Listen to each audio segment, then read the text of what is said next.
ভালো বেতন ও নিরাপদ চাকরির প্রলোভন দেখিয়ে বাংলাদেশিদের ফাঁদে ফেলছে রাশিয়া। কাজের জন্য নেওয়া হলেও জোর করে ইউক্রেনের বিরুদ্ধে যুদ্ধ করতে যুদ্ধক্ষেত্রে পাঠিয়ে দেওয়া হচ্ছে তাদের।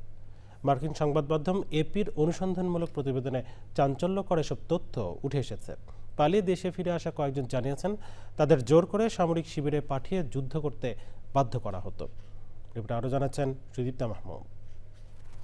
দারিদ্র্য থেকে বাঁচতে ও উন্নত জীবনের আশায় পরিবারের সর্বস্ব বিক্রি করে রাশিয়ায় পাড়ি জমিয়েছেন বাংলাদেশের অনেক তরুণ।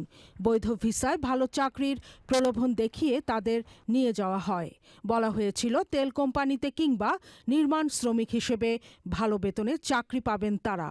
কিন্তু রাশিয়ার মস্কোতে পৌঁছানোর পরই তাদের পাসপোর্ট কেড়ে নেওয়া হয়, পাঠানো হয় সামরিক প্রশিক্ষণ শিবিরে, আর সেখান থেকে সরাসরি যুদ্ধের ময়দানে। এমনই ভয়াবহ তথ্য উঠে এসেছে এপির অনুসন্ধানী প্রতিবেদনে। রাশিয়া থেকে পালিয়ে আসা মুন্সিগঞ্জ ও লক্ষ্মীপুরের কয়েকজন তরুণের সঙ্গে কথা বলেছেন এপির একটি প্রতিনিধি দল।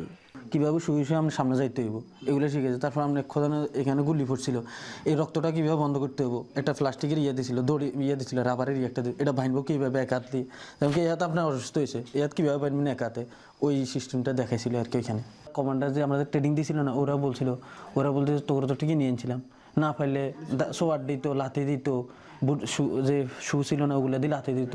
একইভাবে প্রতারিত মুন্সিগঞ্জের মোহন মিয়াজিও রাশিয়া থেকে পালিয়ে আসতে সক্ষম হয়েছেন।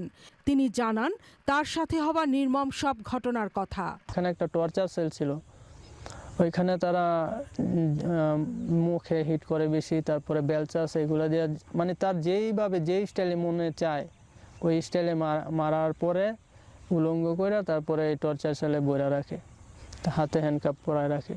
তবে অধিকাংশই ফিরে আসতে পারেন না। এমন একজন নিখোঁজ সৈনিক লক্ষ্মীপুরের আসগর হোসেন। তার স্ত্রী সালমা আক্তার প্রতিদিন তার পথ চেয়ে বসে থাকলেও স্বামীর কোনো খোঁজ মেলে না। সবাই কান্নাকাটি করছে, কান্নাকাটি বাড়ি করতেছে যে এরকম আমার এগুলো করতেছে যে আমাদের দেশে ফিরাই আনো। তারপরে মার্চের 25 তারিখ থেকে পুরো আমার লগে যোগাযোগ বদ্ধ। আমি টাকাও চাই না, কিছু চাই না, আমি শুধু সন্তানের বাবারে ফিরুচ্ছে। একই অবস্থা রাশিয়ায় গিয়ে নিখোঁজ হওয়া সাজ্জাদের।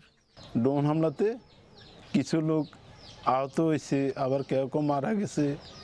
এই এর পরবর্তী আমি আর কোনো কথা শুনতেছি না। ঠিক কতজন বাংলাদেশি এখন রাশিয়ায় যুদ্ধে জড়িত তা নিশ্চিত হওয়া যায়নি। তবে এপি বলছে উন্নত জীবনের প্রত্যাশায় প্রায় 3000 তরুণ রাশিয়ায় গেছেন, যাদের অধিকাংশই বাধ্য হয়ে যুদ্ধক্ষেত্রে আছেন। Sudipta Mahmud, channel I.